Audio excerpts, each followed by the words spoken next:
Hi, so we're going to start off the interview today with Luke Bradshaw, who is kindly given up some time in his very, very busy schedule. Hi, Luke. Hello, how you doing? Yeah, great, thank you. Thanks for doing this for KCL. And No problem. really, I mean, we've known each other a long time and we often have chats, but it was really to catch up because we haven't spoken for a while about the Ultimate Classic Rock Show. And what's going on. So I just want to ask you a couple of questions. Yeah. Basically, the first thing that come into my mind is why did you want to kind of start doing an ultimate classic show? It was, well, originally it was back in 2005 I sort of set it up, but I'd been doing theatre shows for sort of Mhm. 60s, 70s, 80s type theatre shows. And they were all, they were successful in the sense of they were, we were touring around Europe and Holland and whatnot, and the UK. And they were successful in the terms of people, bums on seats, people were turning Yeah. up to the shows, but they were all really low budget and, done on a shoestring and not very good standard, if I'm honest. I wasn't involved in it other than just paid to play guitar on it. So, Mm. especially when we were in Europe, I always thought, oh man, a classic rock show would Yeah. go down a treat, because even then at the time, a lot of those type bands had split up, or some of them, some of them had died. So it wasn't even like you could go and see these people, the No. original people anymore. So I thought it would be great, number one, to have anybody that's into classic rock. Generally, if they like Pink Floyd, they like Led Zeppelin, they like Clapton, they like Cream. They like all of that stuff. And that's basically my dad's record collection from when I was a kid. So I kind of grew up with that music and I know it inside and outside. Mhm. So I just thought it would be great to be able to put a show like that together, but do it really well. Do it to a good standard, and not only have a really good band where everybody could really play and sing, but when you go to see any kind of rock show, you expect the production, the lighting and the projection and all that kind of stuff. So at the time, there wasn't any other rock show, there wasn't any other show like that around. So we set it up and the idea was it would be like a greatest hits of the ultimate, of classic rock, but all the lighting and the projection would be in sync with the music and all that kind of stuff, which now is quite commonplace. You see that on a lot of other shows, but in 2005 it wasn't. We were the only one doing it. So we set it up then in 2005. Basically, I set it up with a silent partner who invested a load of cash in it, but kind of left me to do the rest, which was fine. But I didn't realize at the time how much work there is involved in running a show, promoting a show, and everything that goes into that. So we did initially get involved with a promotion company who were based in London, a well-known promotion company, and they basically, the guy had run it for like 30 years and he was Chaz and Dave's promoter and various other promoters, and he died. And his wife, who knew nothing about the business, took the business over and basically run it into the ground. So that company ended up shutting after we'd done shows for them. And at that point, I just thought, oh man, this is stressful. It's hard going. It's eating up a lot of time that I didn't necessarily have. And I was offered other tours and other work just as a guitarist, So I sort of put it to bed and just thought, right, at some point in the future, I'll come back to that, and just shelved it. Yeah. And then however long ago it was, 2018, 19, something like that, I thought, right, it would be good to, pull that out and do it again. But I wanted to do it completely differently than we did before. So in the sense of, I wanted everyone who was involved to have a vested interest in the show and own the show, own the show. Right. So there's 7 of us on stage now. We're all, I mean, we had to set it up as a limited company, but we're all 7 of us are directors of the company, and our sound and promotion guy are as well. So there's 9 of us who are the company, if you like. Yeah. And then we got a lighting guy that we sort of subcontract and our guitar tech stage manager as well. So we're a pretty small team in the sense that there's 11 of us all together. Yeah, and that's it's much better now because the workload is literally shared between 9 people. So, you know, the drummer happens to be an accountant, so he does all the company accounts. The bass player is a graphic designer, so does the website, and everybody's got their own role now, which, you know, if it was one person trying to do that, it's a full-time job. So it's nice the way it is now because everybody's got their role and the workload is shared, and obviously there's a lot less risk financially because it's not cheap to run a show like that. And, you know, assuming you get bums on seats and sell tickets, well, you make that money back and more with a bit of luck. But obviously, if it was one person taking that risk for every show, you know, it would only take a couple of shows not to sell and you'd be suddenly a lot of money down. So it mitigates that risk as well. So that's where we're at now, really. Yeah, it's really interesting because I think, you know, I mean, I've been to see the show and it's fantastic. And like you say, you've got a lot of imagery. There's obviously sound guys, lighting. It's a real big operation. I mean, I think people guess that it's a lot to do, but really it does, as you just said, it turns into a full-time job. But I love the idea that you've got different people doing different things as well. That's a great idea. It was just playing to everybody's strengths, really. I mean, you know, there's elements of the business that I've never had anything to do with prior to doing this, so, you know, so, but others of us have. So everybody, you know, it seems like we can pretty much do everything we need to do in-house. There's not much we ever need to, you know, pay somebody else to do that we can't do ourselves, which is a great position to be in because, you know, I know other sort of producers of shows who, you know, basically are a one-man band, I suppose, like I tried to do with it the first time, who literally have to pay, you know, for every element of, if they got an idea to set the show up, they've got to pay other outside people to come in and do virtually every element of it, and that really does start getting expensive. You know, you can be 50, 60, 70, 100 grand in before you even do a show, and that's, you know, you could really have confidence in your product to chuck that kind of dough in it, you know. I think it's great what you just said, really, for anybody who's starting up any sort of project, really, is to think that way, you know, to get everybody involved. They're all directors, they work as a team, and, you know, it works really well that way. I mean, what you've just told me now is that you sort of had a little bit of a gap and then you sort of restarted the project around about 2019. So in terms of timing, I know you did quite a few gigs, but then of course all of us were hit by the COVID pandemic. So that was obviously a big issue for a live band. So can you tell me a little bit about that period? Yeah, well, from when we first restarted the show again in its current format, if you like, not, you know, not the 2005. So whatever year it was, I don't remember, 2018, 2019, I think. We started small.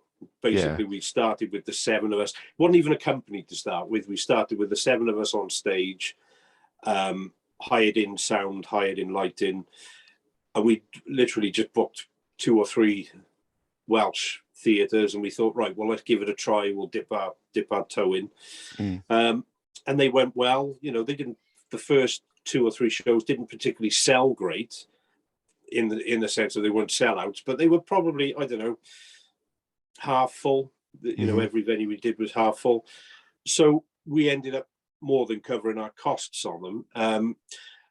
Then Ian Parsons, who is now one of the directors of the company, he's a promoter in Wales, so he promotes lots of other shows, you know, Mike Doyle, Mal Pope, all those Welsh kind of acts. So we got involved with Ian then, and he said, well, I'm interested in promoting the show, I'll book you, you know, I can't remember if it was like six other shows. And he said, again, you know, this let's just dip our toe in the water and see how it goes. He said, look, don't expect to make, because they were bigger venues than we'd done before. And he said to us, look, don't expect to make money on them. Let's just expect to break even if we're lucky. We got to think in terms of the long plan and build it up. Well, we did those 6 venues and they were pretty much all sold out. So we had a meeting, and it's still at this point we weren't even a company. We were just a group of people. We were effectively just a group of people that had thrown a show together. So we had to have a meeting afterwards, and he said, "Well, look, the problem we've got is we've got money. We've made money on these shows, and we've got to do something with it because it's not my money. It's Yeah. So that's obviously when we had to form a company, which we did, and that's when our sound guy and Ian got involved, as well as the 7 of us on stage. So that's how it's been. So from there, really, we were just slowly building the show up between then and when the pandemic hit. But it was, every batch of shows we were doing were getting bigger. The production was getting slightly better and bigger. And we were going further afield, because obviously initially we started doing theatres just in Wales, which was great. But then we were in England, south of England, northern England, Scotland.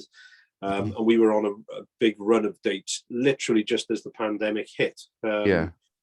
And those dates were going really well, and the momentum was building up. But obviously, like everybody else, then the pandemic hit, and our industry was shut down overnight. First to shut and last to open, really.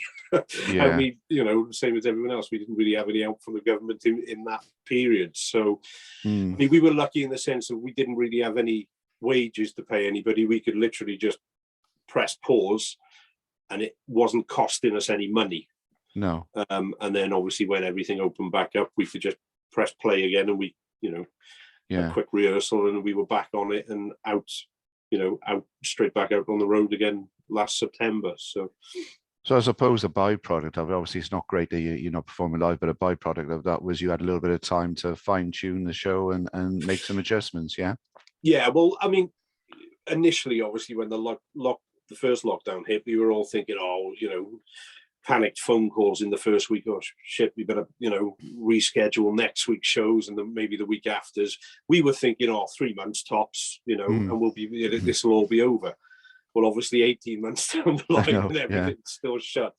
So we kind of decided to use that time to really go to town on our production, because, we literally had what ended up being 18 months, 2 years of not being able to do a show. We did a live stream show, but not being able to really go out and do any shows. So we thought, right, we can either sit and cry about it, or we can use the time to, up the profile of the show, get all our promo sort of material up a notch, and the production of the show. So we really upped the lighting and the projection and all that kind of it, the way we present the show, I suppose.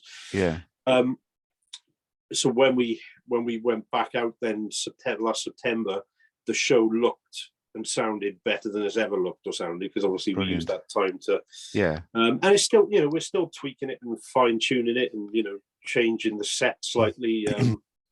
But yeah, it's just growing every time we go out. It's growing, and there's something new being added, so which is great. So someone else I was thinking about as well, and a lot of other musicians have said this as well. After COVID, I mean, everyone was sort of cooped up and no live music. So the new tour now, they come along to your gig. Do you find there's like a it's almost like starting from scratch? It's like a fresh enthusiasm there, and the gigs are really well supported now. Yeah, it's a funny one, because obviously when we started again in September, I suppose our audience demographic is probably 50 plus. So I suppose a lot of our theatre age group would have been in that vulnerable category. So we were really concerned whether people would, even in September, even though the restrictions were, being reduced, we were unsure whether people would feel comfortable enough having, sat in your house for 18 months to suddenly go and sit in a theatre with 500-600 other people. But they did. We were surprised. The run of shows we had in September, October, November last year were all really well attended. I mean, obviously they were rescheduled dates from when the pandemic hit. So a lot of those tickets had been bought and then held on to, but they were well attended, and the shows went down great. I mean, the shows always tend to go down really well anyway, but it was nice to go back and people actually turn up. I think this year is going to be trickier, because obviously now we've got all the, in terms of sales, because we've got all of them in the ridiculous fuel prices and cost of living going up and stuff. I mean, the first thing that people is their disposable income is going to plummet. So things like nights out and theatre tickets and all that kind of stuff may take a bit of a hit this year. But I don't know. We'll have to see how the year pans out. I mean, they're selling okay at the moment, touch wood. So some venues better than others, but that's always the case. But it seems okay. I think in music, you always have to face adversity of some sort, isn't it? I mean, things do tend to get stacked against you sometimes, and we've had a pandemic, and now, like you say, all of the fuel increases. I mean, really, it's down to people to support you guys as well. It sounds like you're getting good responses at the gig. Let's hope that this fuel crisis does die down a bit, because we've got the European issue as well with Brexit as well. Which we touched on. It's been one thing after another. Brexit didn't help the industry one jot. Obviously, the pandemic didn't. Now we got this cost of living fuel crisis and pending World War III. So it's funny times we're living in. Really. It's a really bad shopping list, isn't it? Let's face it. Yeah. So on a lighter note, it's great for people to get out and be entertained and leave these issues at home. Yeah, so exactly. you're finding that kind of enthusiasm as well again. Yeah. It's good escapism. If people like that kind of music and just want to forget everything else for 2.5 hours and go and have a really good night and listen to music that they loved and still love, it's perfect. So you're doing coming up now. You've got quite a few Welsh dates. I did write them down, but I think you've got like Neath, Aberdare, Blackwood, Cwmbran, Llanelli, Swansea. No Cardiff gig this year, is it? Or? Well, no, we did have the new theatre booked in, which went on sale about 10 days before the pandemic, before the first lockdown hit. Right. And that unfortunately was one of the venues that they had no other dates to reschedule. Oh, that's a shame. Yeah. So I think within the first week, I think we'd already sold about 200 odd tickets. So unfortunately, because there was no available date to reschedule that to, they had to refund the tickets. But we are still in talks with the new theatre about a new date. Probably won't be this year. It'll probably be 2023 now. Well, hopefully that comes up. It's a brilliant venue, and it'd be great. Yeah. But I mean, it's not all. I mean, we're called Key Cardiff Live, but it's also about Wales. I mean, you're talking about some fantastic little theatres there, and some larger theatres as well that really need supporting as well. Yeah, I mean, they've been hit. They've been hit by the pandemic. Exactly. The theatres as hard as anybody. As us, and far worse than most industries. So exactly, and it's about supporting them as well. I mean, I popped along to see you at the Congress Theatre, and that's a lovely little theatre. Yes. It's a great setup there. I mean, I've got to be really honest. I didn't know about it until I went along to see you at that time. It's definitely, after having seen it, would definitely go there again. And I think it's the same for all the other ones that I've mentioned. They need supporting, and if we can get people to come out and support you as well, and for a great night, that'd be brilliant. Yeah. So I mean, all the dates are on our website. I was going to say that on the links, if you want to give us a bit of a plug on the website, and anything else that's available on your website as well. Yeah. So the website address is www.ultimateclassicrockshow.com. It's obviously got all our tour dates on there. Or UK tour dates. There are how many? 1, 2, 3, 4, 5, 6. I think we've got 7 Welsh dates throughout the rest of this year. Aberdare Coliseum on April the 2nd, Gwyn Hall April the 8th, the Furnace Llanelli April the 9th, Congress Theatre in Cwmbran is May the 6th, Blackwood Miners Institute Theatre is May the 7th. We're up in North Wales in Rhyl, the Pavilion Theatre on June the 10th, and then Swansea Grand Theatre October the 28th. So there are Welsh dates this year. But yeah, they're all on the website. Obviously, there's a merchandise shop on the website as well, if anybody fancies buying anything. Okay. Well, I don't think there's any excuses there. I mean, if you're in Wales, you're going to be quite near to a show. So, there's no excuse. If you enjoy your rock music, I mean, you do a real span of stuff as well. When I come to see you, you know, it is really everything, isn't it? You know, of I mean, it's those called eras. Ultimate Classic Rock Show, and I suppose sometimes people think, oh, rock is going to be heavy. It's not that really. It's a real, we do Fleetwood Mac, Yellow, Mr. Blue Sky. It's stuff that you think, it tends to be blokes come that like that kind of music, and they bring their wife, and their wife begrudgingly comes along thinking, oh, I'm not going to like this, it's going to be loud rock stuff, and they end up having a great night because they love all the songs as well, and they know all the songs. So yeah, I mean it's broad appeal. Yeah, stuff like the Eagles, and you did Bohemian Rhapsody and things like that. I mean, it is really great entertainment. It's an enjoyable, entertaining night, isn't it? That's the way I would describe it, and it's done so professionally as well. So I would recommend going to see it. In fact, I will be going to see it anyway. So that's coming towards the end of our little chat now. It's been great to catch up with you. I usually ask a silly question at the end, which is today there's no difference today. It's a silly question. So what is the most essential thing you take on tour with you? Clean pants. Just the one pair? No. Because they're not going to be clean for long, are they? Clean pants. Okay, well that's Luke's top tip. When you go on tour, make sure you take your pants with you. Okay, so there you go. But it's been really enjoyable talking to you, Luke, as always, and great success with the tour. I really hope people get out and support you. We've all been longing for live music for a long time, and it's so important to support those venues as well. But good luck with that, and we'll be catching up soon. And I'll be seeing you at one of the events as well. Brilliant. Thanks, Tom. Okay, no problem. Take care.